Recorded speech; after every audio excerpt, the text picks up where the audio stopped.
19. nodaļa aptauja jeb Trojas zirgs.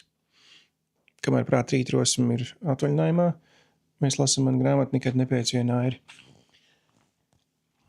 Ikreiz, kad mēs uzaudzējam kapacitātes muskuļus, respektīvi uzturinējam labus kadrus, tas ir uzņēmuma iekšienē, tad mums ir jāatrod jauns sadarbības lauks.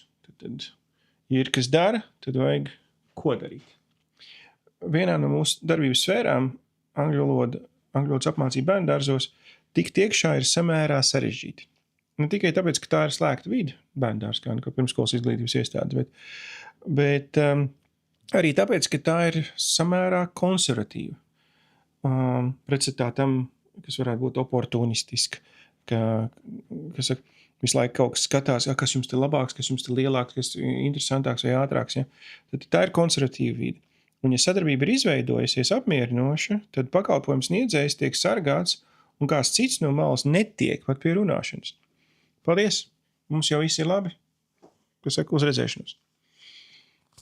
Šādos gadījumos mēs vispirms izspēlējam izlūku gājienu kārti aptauju. Tad, respektīvi, šī konkrētajā sektorā, lai mēs dabūtu jauns klientus, zinot to, ka tādi ir tie spēles noteikumi, ka nevar vienkārši tā piezvanīt un uzrasties, un mēs te arī piedāvāsim kaut ko lētāku un labāku un rētāku, tad ir jābūt kaut kādam iesildošam, tiltiņam, laipiņai, kaut kam tādam, kas nerada, kas tev sniedz iespēju to, ka tu vari vismaz ielikt kāju durvīs, uzzināt, kāds ir tas konteksts vispār pirms, lai tu kaut cik jau vari uzzināt, pirms tev vispār atšuj.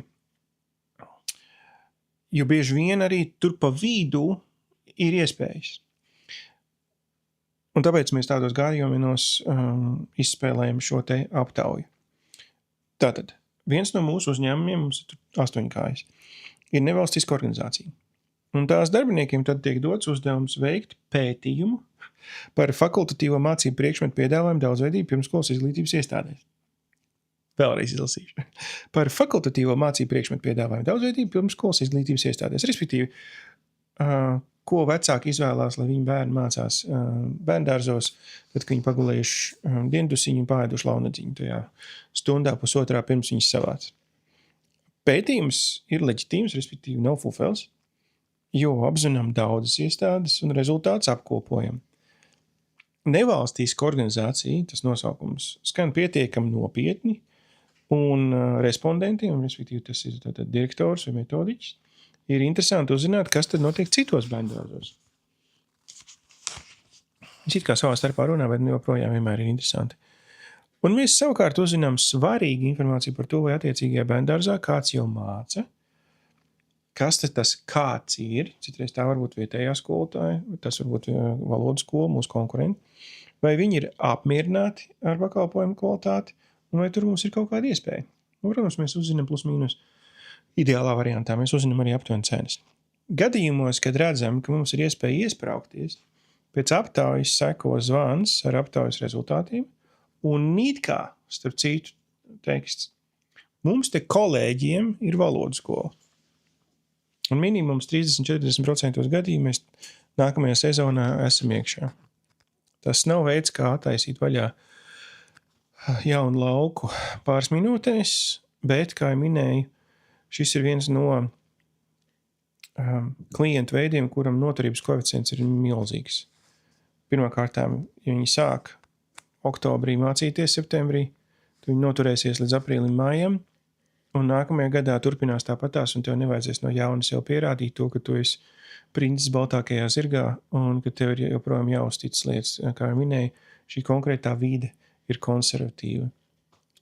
Un ir vērts paskatīties konservatīvos klientus, konservatīvās vides, kurās tie klienti. Citos gadījumos tās var būt medicīnas iestādes, vai medicīna kaut kāda kolektīva, vai valsts un pašvaldību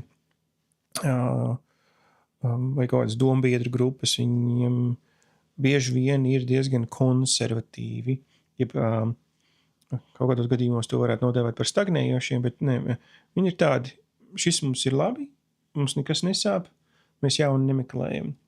Pretstatā tam, kad ir tirgu diezgan samērā liels santīmu kasītāju loks klientu tajās diferenciācijās, kur viņi ir, viņi visu laiku skraidā un skatās pa labi pa kreisi.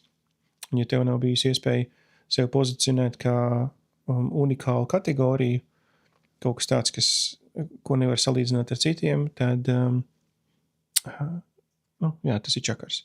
Un šis ir viens no veidiem, kā atvērt ar aptauju. Un leģitīmu aptauju. Un viņi ir ieinteresēti dzirdēt kaut kādus rezultātus, tāpēc tev ir iespējams ir iespēja sarunas nobeigumā iemest tiltiņu uz nākamo sarunu. Mēs, ka veiksim šo aptauju, jūs labprāt gribētu, lai mēs uzrunāti pastāstam pāris minūtēs par to, kāda ir rezultāti vispār Latvijā vai reģionā. Jā, labprāt. Un viss. Un tad tādā veidā šis konkrētais bija jau kaut kādas vismaz 10 gadus atpakaļ, kad mēs tā darījām, un tajā laikā tas darbojās. Un es ticu, ka arī ir jomas, kurās joprojām tas darbojas. Aptauja, tas ir labs trojas zirgs.